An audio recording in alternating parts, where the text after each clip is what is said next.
Welcome to The Financial Quarterback with your host, Jim Lineweaver. I'm Jim Lineweaver, your financial quarterback since 1993. Today's show is designed to help you coordinate your financial, tax, legal, and insurance to save you time, money, and worry.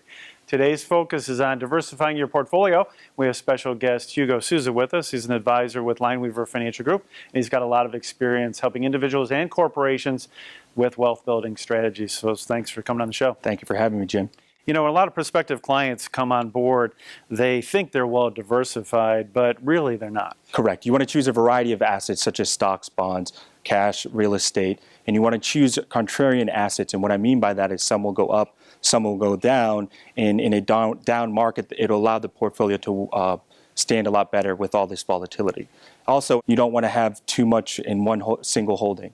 Yeah, when it comes to concentrations, especially on the equity side, when you look at individual stocks, we don't want them to represent more than 5% of the portfolio.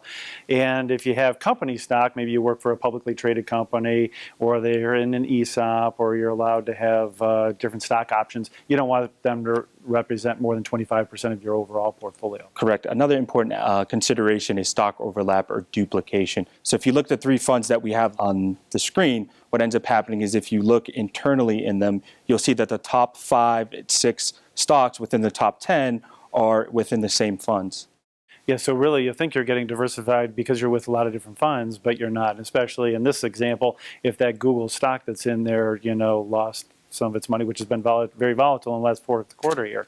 What ends up happening is that could really take down a lot of your mutual funds. Correct. Another important aspect in creating a diversified portfolio, and what people don't know, is something called style drifting. Yeah, and what this is that where you, over time, maybe you wanted to be in a small cap concentration and as a piece of your portfolio, and over time that manager's held that stock, so it's become a mid cap or gradually grown into a large cap stock. So capitalization is just taking the number of shares times the price, and that gets your capitalization. And if you had something that was in the small cap space, you wanted it maybe to keep it there. So you really have to do the analysis on this to make sure that you're staying well diversified. Correct. And to your point, you want to use a style box when you're analyzing these funds. And if you look on the screen, what you'll notice is that within the style box, within the small cap and mid cap, you'll see that the small cap has exposure to mid cap and small cap, and the mid cap has exposure to large cap and small cap. So as you can see, diversification is not as simple as it sounds, especially for portfolios that are of $500,000 or more.